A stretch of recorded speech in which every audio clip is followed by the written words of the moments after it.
Durante muitos anos, a franquia Evil Dead nos ensinou uma regra de ouro, um detalhe importante para a questão da sobrevivência. Se você quer parar um demônio kandariano, você precisa destruir o corpo do hospedeiro. Desmembramento total, motosserras, espingardas, trituradores de galhos, sem corpo, sem demônio. Uma regra simples, brutal e eficiente. Até então. Mas se eu te disser que o Sebastian Werner acabou de apagar toda essa regra sagrada de muito tempo, né, gente? Ele pegou tudo isso e jogou na fogueira. O recém-lançado Evil Dead Burn não foi apenas um banho de sangue insano. Ele foi um cavalo de Troia narrativo. E aquela cena pós-crédito que deixou toda a internet doida, não apenas da questão do fanservice, falando que é um fanservice barato e tudo mais.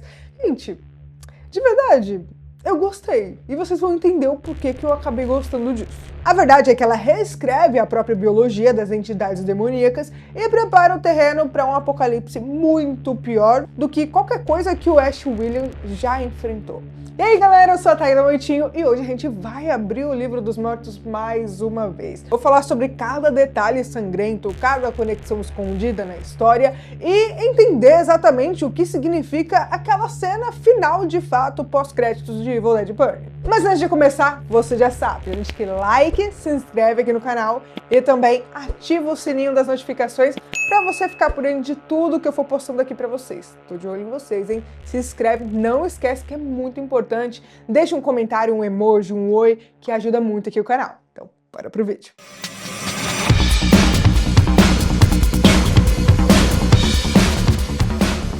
Bom, antes da gente mergulhar nesse abismo da cena pós-créditos, a gente precisa entender o que o diretor montou. A promessa era que essa nova era de Evil Dead ia trazer algumas questões independentes. Mas logo de cara, o filme estabelece uma linha direta de continuação com Evil Dead Rise, trazendo de volta ninguém menos que a Jessica. Pra quem não lembra, e assim, gente, eu vou ter que falar várias vezes, porque às vezes a pessoa que tá assistindo esse vídeo aqui não assistiu anteriores, que eu já expliquei algumas coisas. Então eu vou explicar só mais uma vez aqui, pelo menos, pra galera ficar por dentro. Bom, voltando, pra quem não lembra ou não percebeu, a Jessica é a garota que é possuída e aparece lá no lago, sequência da abertura do filme do Evil Dead Rise. Em Rise, o que aconteceu com a Jessica até ela arrancar o couro cabeludo da prima Teresa e levantar na água após matar o namorado, bom, é mostrado lá no final de Evil Dead Rise, com formato de embrulho narrativo. A gente descobre que ela foi possuída no estacionamento do prédio da Ellie pouco antes dela viajar para aquela cabana. Em Burn, a abertura retoma exatamente nesse lago, estabelecendo que a versão da idade da Jessica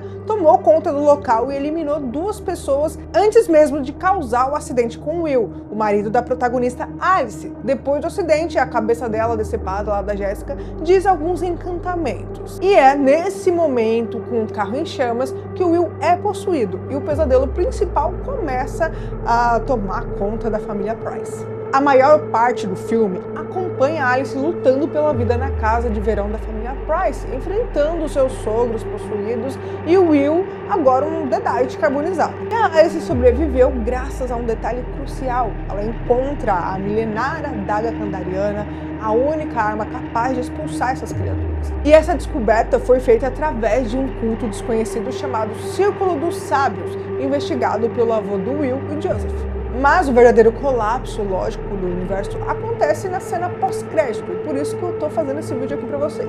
Somos levados de volta ao crematório onde o funeral do Will ocorreu. Uma garotinha tá lendo os nomes nas urnas das pessoas que familiares nunca buscaram as cinzas.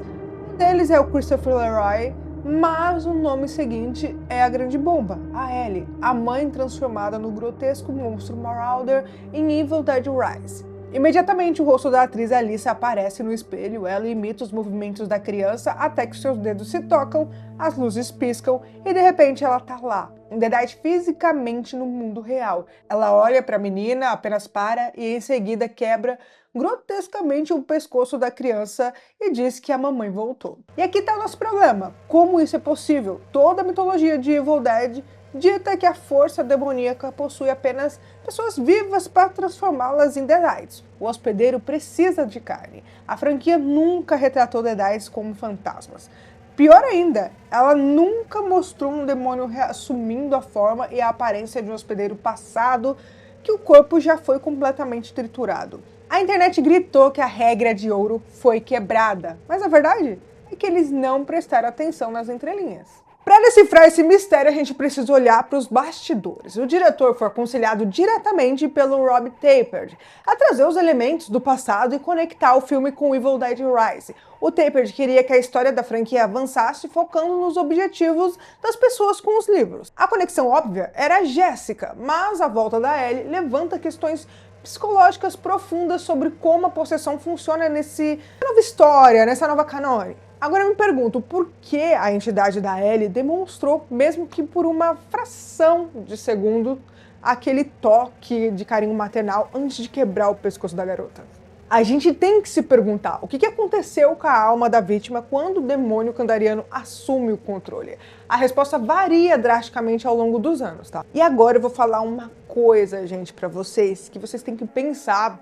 Por exemplo, em Ash vs Evil Dead, quando a Kelly foi possuída, sua mente apagou completamente, ela não tinha memórias da sua humanidade. Mas muito antes disso tudo, em Evil Dead 2, Ash vira um Deadash brevemente, mas ao olhar um colar de prata que ele tinha dado de presente pra Linda, caído no chão, meio que quebra a questão do demônio, porque ele lembra da Linda, do amor que ele sentia por ela e da tragédia que acabou de acontecer, gerando um choque emocional tão forte no Ash que a humanidade dele grita mais alto. Isso mostra que tudo se resume à força de vontade do hospedeiro.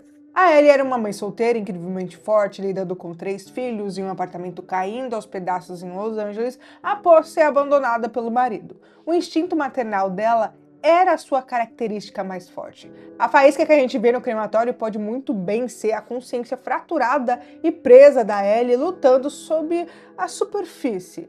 Mas também existe uma teoria muito sombria. E se não for amor, mas sim ressentimento? Quando a Beth foge com a pequena Cassie, a cabeça decepada da Ellie zomba da irmã, dizendo que ela nunca seria uma boa mãe, provocando a Beth a chutá-la no triturador de madeira. A garotinha do crematório tem a mesma idade da Cassie. A frase "a mamãe voltou" pode ser uma piada macabra, referenciando a fala de Rise sobre a mamãe estar com os vermes agora. O Deadash da Ellie não estava apenas expressando o amor materno, ele estava expressando o ódio profundo por ter perdido a sua criança para a irmã, digamos assim, entre muitas aspas. Isso é uma quebra das regras, a gente pensa na biologia humana, mas a gente tem que pensar na possessão kandariana clássica como um vírus de computador antigo que infecta o corpo humano. Se você destrói o hardware com uma espingarda, o vírus perde o acesso e precisa ficar adormecido até achar outro computador. Mas o livro de Evil Dead Rise, um dos volumes do Livro dos Mortos, encontrado na câmara secreta debaixo do estacionamento, funcionava como um malware hospedado em nuvem. Destruir a carne física não deleta mais o software. A grande resposta para o porquê a Ellie volta como fantasma ou entidade manifestada não é um erro de roteiro, eu já aviso vocês aqui, tá? A resposta já tinha sido plantada e dita em voz alta lá em Evil Dead Rise, na gravação do padre, ouvida por Danny. Agora eu pergunto pra você aí, o que o padre relatou em 1923? Ele descreveu as suas tentativas frustradas de matar os Deadites originais invocados por aquele livro específico. Primeiro, ele levou os possuídos para um galpão e incendiou. O resultado? Eles dançaram nas chamas e desfrutaram das queimaduras. O fogo não parou eles. Depois, ele enterrou os corpos no solo sagrado. Eles ressurgiram da terra. Como última opção, o padre tentou o método clássico do Ash, o desmembramento corporal total. Ele picotou e cortou os hospedeiros, assim como a Beth usaria, sei lá, uma serra elétrica para decapitar o Marauder dezenas de anos depois. E aqui tá a frase que muda tudo. O padre confessou a sua falha absoluta e gravou o seguinte aviso: mesmo seus restos finais virão atrás de você. Não tem como parar essa força demoníaca. Pensa nisso tudo que eu acabei de falar pra vocês. O que sobrou da Ellie após passar por um triturador de madeira? Restos, carne moída e sangue. E o que o necrotério faz com restos biológicos irreconhecíveis de um massacre que ninguém consegue explicar? Eles cremam. Aquelas cinzas na urna chamada Ellie são os restos finais que o padre previu. E outra coisa, o próprio diretor de Rise, o Lee Cronin, já tinha afirmado que o livro usado no seu filme era diferente do Necronomicon do Ash, possuindo encantamentos levemente diferentes em relação ao que os demônios são capazes de fazer. O livro de Los Angeles gera Deadites quase impossíveis de exterminar. Eles não apenas estão ligados ao sangue, eles estão ligados à alma e à matéria residual.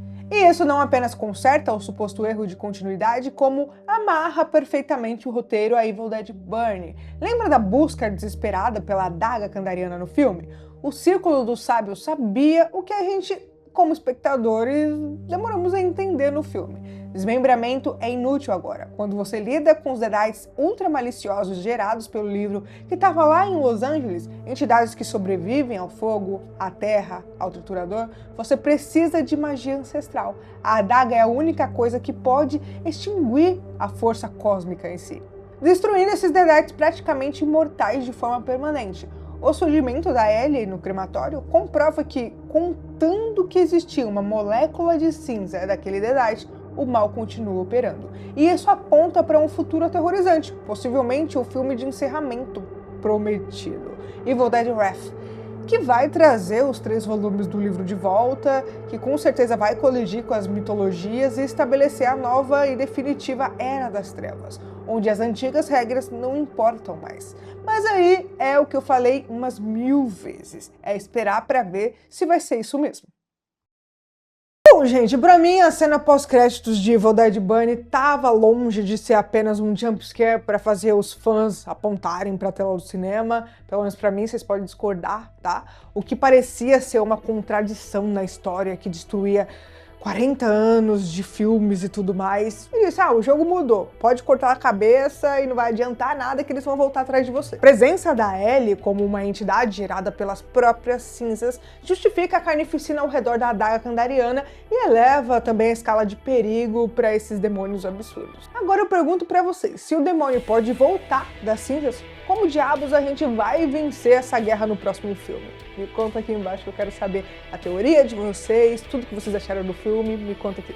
E se você curtiu a análise dessa cena pós-crédito de Evil Dead Bunny, já faz sua parte aí, deixa o like, se inscreve aqui no canal e também ativa o sininho das notificações para você ficar por dentro de tudo que eu vou postando aqui para vocês. E não sai daí porque tem mais conteúdo insano esperando por você. É só clicar no vídeo, vai estar aparecendo aí na tela agora. E bom, por hoje é isso, um grande abraço e até o próximo vídeo.